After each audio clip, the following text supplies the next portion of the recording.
Chef. There is nothing better than a 4 a.m.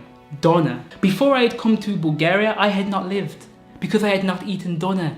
Doner is a lot like chalga music. It's something you have when you're drunk. It often feels wrong. It feels unhealthy, maybe even unnatural, like you shouldn't be doing it. But as soon as you take one bite, you know, you made the right decision. And that's the same as the kuchek. Sirene, kiselo malako.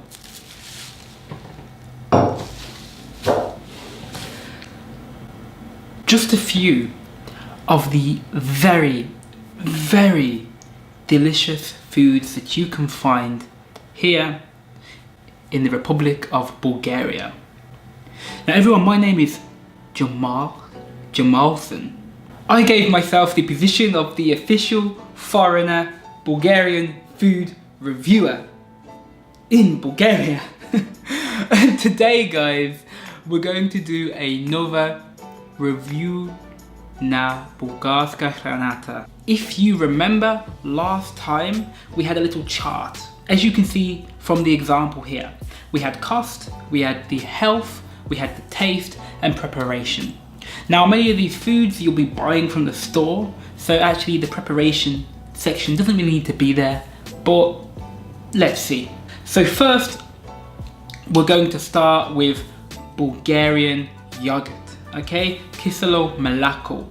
Now, Bulgarian yogurt is 1010% the best yogurt in the world. Actually, if you haven't had Bulgarian yogurt, you have not had real yogurt. Now this yogurt comes in many forms. It can come from goat, kuzi, it can come from cow, it can come from buffalo, which is actually the one I've got here. My favorite milk, as you can see here, my favorite kiselo malako yogurt is bivosko.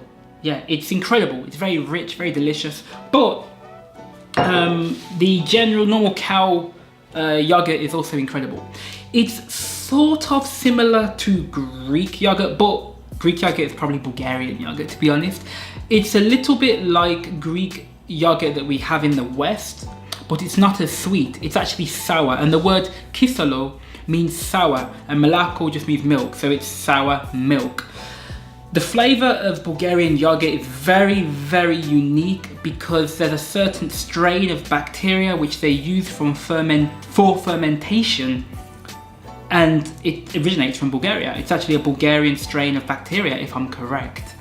Bulgarian yogurt is unique to Bulgaria, and honestly, it's the best yogurt I have ever tasted. Not only that, but the nutrient density of this product is insane. It's incredibly healthy, great probiotic for your, your microbiome, your gut microbiome. Huge amounts of protein. It's a very dense type of yogurt. It's not like watery, so you actually get a lot of protein, a lot of high quality animal fat, and in addition to that, it just tastes damn good. Okay, so if you're a foreigner living in Bulgaria and you haven't embraced Bulgarian yogurt, you most definitely should. So yeah, for me, as you can see, the cost is very low because you can find Bulgarian yogurt anywhere, and this incredible kiselo malako, bulvarsko kiselo malako, you can get it from almost any shop, and this was what, like free leather, okay?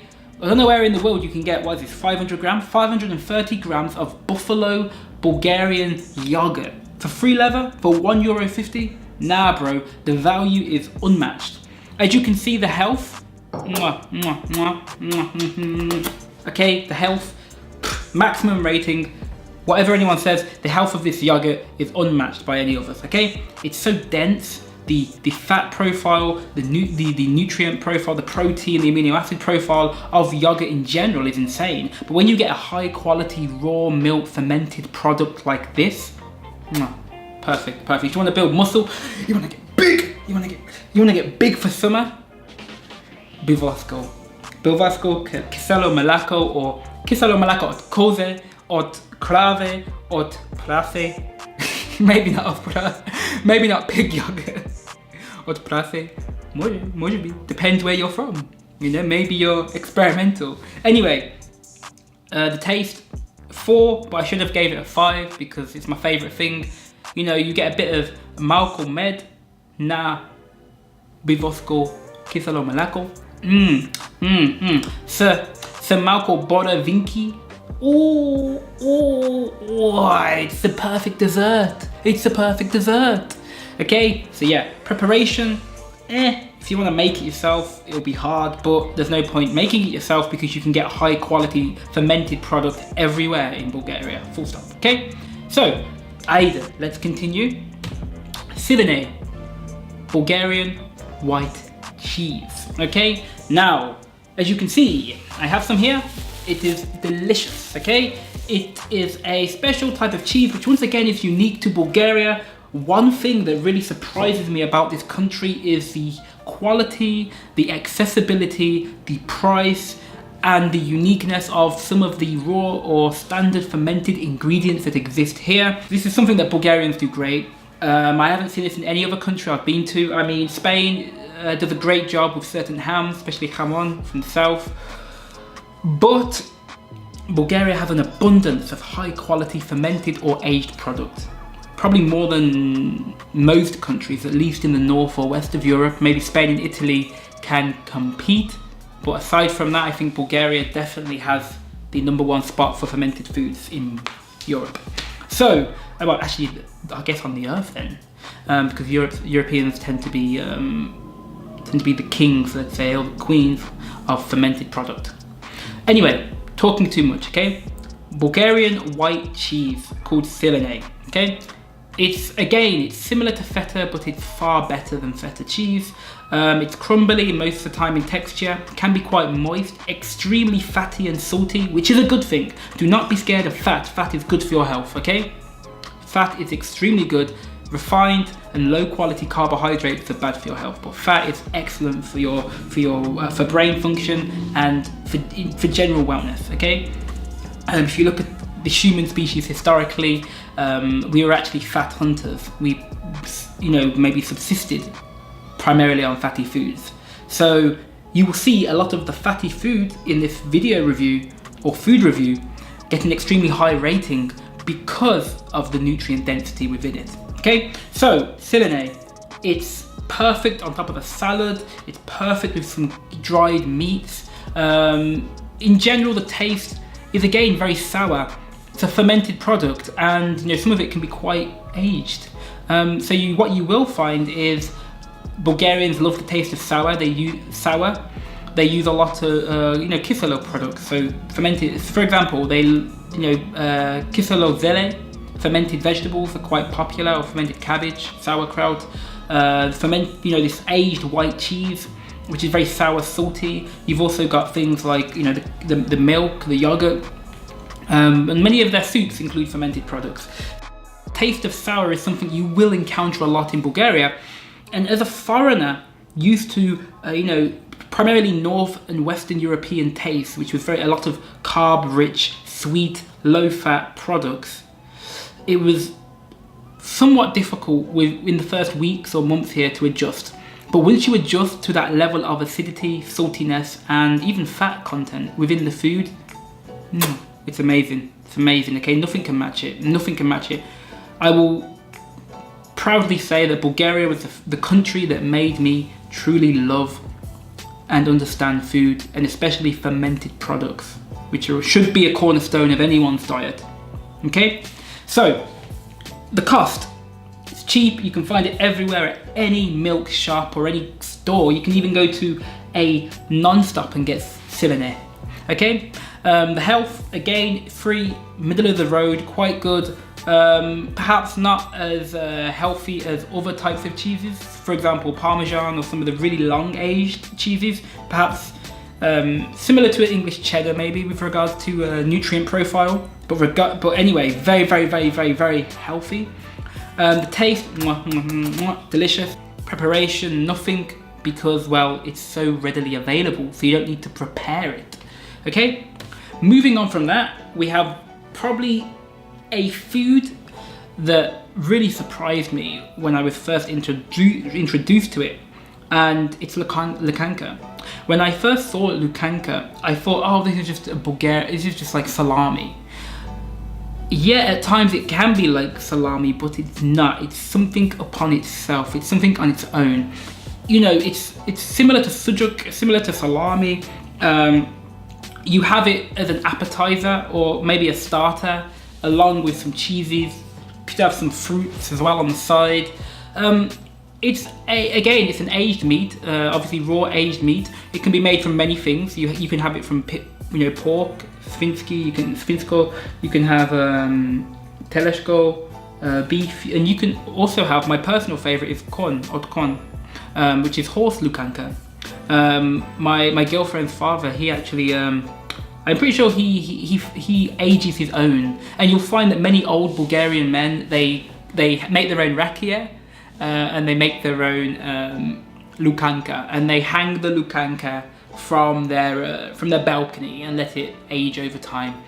And lukanka is honestly quintessential Bulgarian cured meat, or aged meat, sorry. Perfect, delicious, and honestly, when I first tasted it, it was a little bit strong for me. But again, with many things in Bulgaria, you have to adjust to it.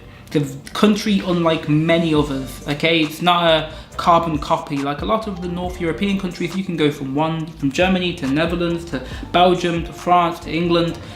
A lot of the time it feels the same, at least with regards to cuisine. However, with Bulgaria, there is an adjustment period, but when you've adjusted, it's delicious, okay? I do this a lot, as you know. Cost, lukanka is not cheap, okay? Actually, it's fairly expensive to get good lukanka. You can find cheap lukanka anywhere in the shop, but if you want high quality, the majnad, lukanka, otkon, or otkone, yeah, neefno for Jamal, it's not cheap. The health it's incredibly healthy. Again, it's just meat, it's aged meat, you know, nutrient profile is going to be on point. And actually, you can't eat too much lukanka. You do get you get satiated from it, you know, it has a high satiety rating. So you don't really overeat it. You have it with some cheese, with some lukanka, and maybe some filet elena, which is a type of cured meat, aged cured meat, similar to hamon, which can be found or is produced in the Staroplamen region, or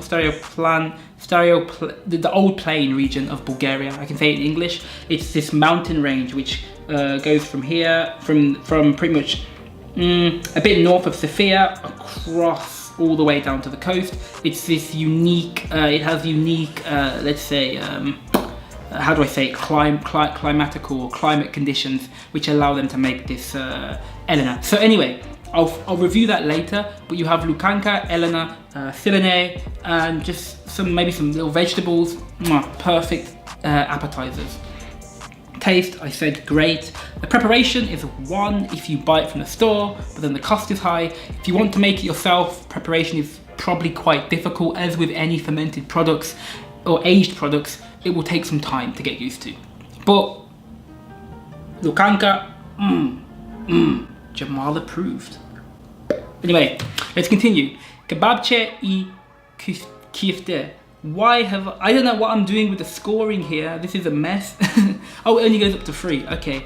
So, kebabche kifte. Yeah, grilled meat. It's okay. I like svinski vrat more. I prefer a high quality steak. But, you know, this is an important part of the cuisine. And the kebabche or kifte with some lutanitsa, which is a sauce which we'll cover later, is very tasty. It's a cheap, tasty treat. As you can see, cost is low because, well, you know, it's cheap parts of the animal. It's like a cheap burger. It's not healthy really. Even though it's grilled meat, because of the quality of the animal usually used in most restaurant ate or store ate bought kebabche or kifte. It's not the healthiest product. There'll be a lot of preservatives usually in it. The taste is you know, middle of the road, quite good. If you like grilled meat, you'll like it. Personally, I try not to eat too much kebabche and kifte, and I try to stick to steaks or fish.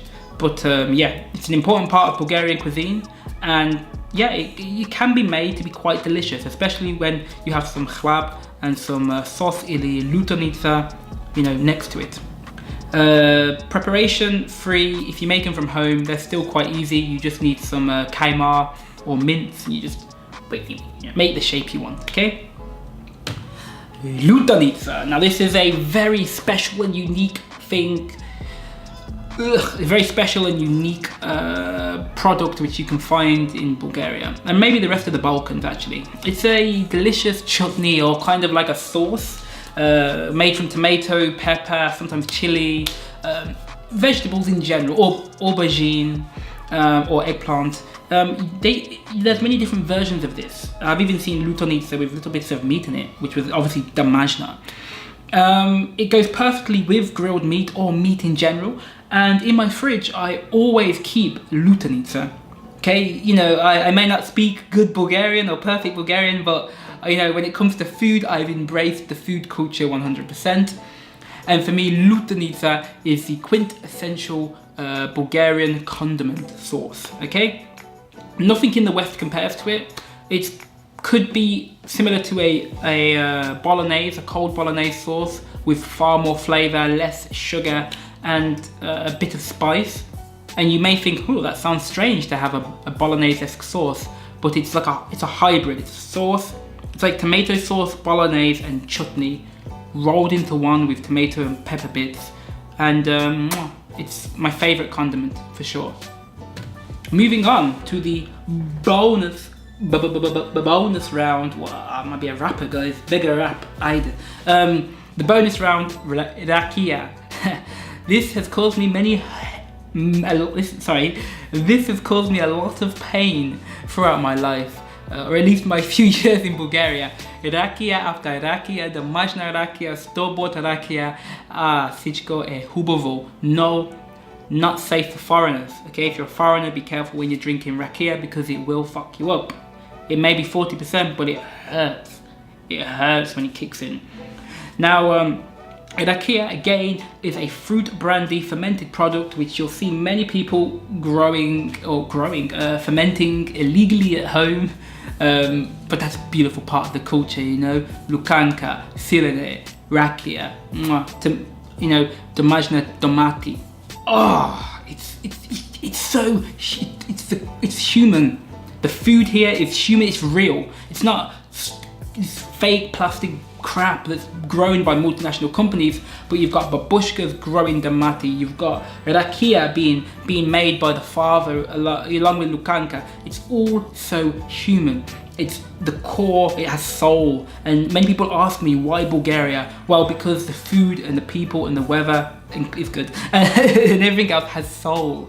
Okay, that doesn't mean I don't love my country. I love England and I love Jamaica. I love my heritage, but Bulgaria wins when it comes to food, that's for sure.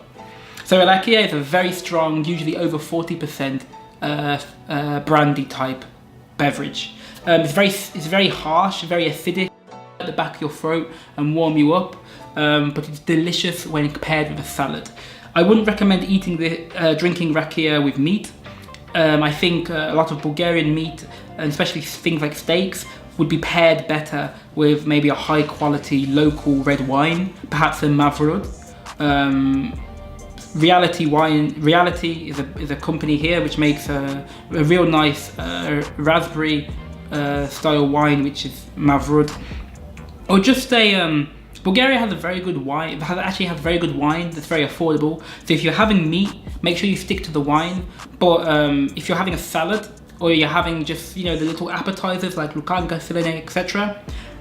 You know, rakia would do great to add some sharpness. You know, after you eat the meat, which is quite fatty, the rakia will cut through that and definitely offers a refreshing mix. It almost cleanses your palate. So if you're eating lukanka and you want to go to some egg, or you want to go to some silene, you can cleanse your palate almost with a sip of rakia and a sip of water. I think that's where it's, you know, what its main utility is. Okay, and to finish, okay, we have the tier list, okay, the final rating. At the top, we have Kiselo Malako Bulgarian yogurt, because it's the best yogurt in the world. Don't at me, don't even try to compare it to anything else. It's objectively the best and the healthiest. Then we have Lukanka. I love meat, and it's a high quality meat for aged product. Lutnica sauce, which I have with everything, even my eggs now. Okay, then we have Sirene, a very good high tier cheese. And then in the mid to high tier, or the high and then mid tier, we have rakia, and we have grilled meat, kebabche, etc. Okay, so take a look at this. This is my obviously subjective view. I keep saying objectively, but it's my subjective view of Bulgarian food. Yeah, incredible. The food here has soul, it has personality, and most importantly, it has flavor. Okay, and that's something you want to keep in mind when you first come to Bulgaria. If you're a foreigner watching this, you will often be surprised by the depth of flavor, the saltiness, at times the acidity with some things. But if you allow yourself to acclimatize or to get used to the taste of this food, incredible, really incredible, unmatched around Europe for sure. Only place you can find food variety and depth like this at an affordable price would maybe be the south of Spain. But even then, when it comes to price for quality, I think Bulgaria wins. So yeah guys, there you go, okay? Thank you very much from the bottom of my heart for watching this video. If you have made it this far, remember to watch my first Bulgarian food review. And yeah, I'll see you guys very soon, okay? Remember to follow me on Instagram, Jamal, and remember to follow me on Facebook, Chad and Jamal. Very simple. I'll leave links in the description, and you can probably see some links here, okay? So have a wonderful day or evening, whatever you're doing, guys. And yeah, enjoy some traditional Bulgarian food. If you're not, stop eating burgers and pizza and start eating delicious whole food Bulgarian products, okay? Preferably fermented or aged. See you later, okay? Peace. Yeah.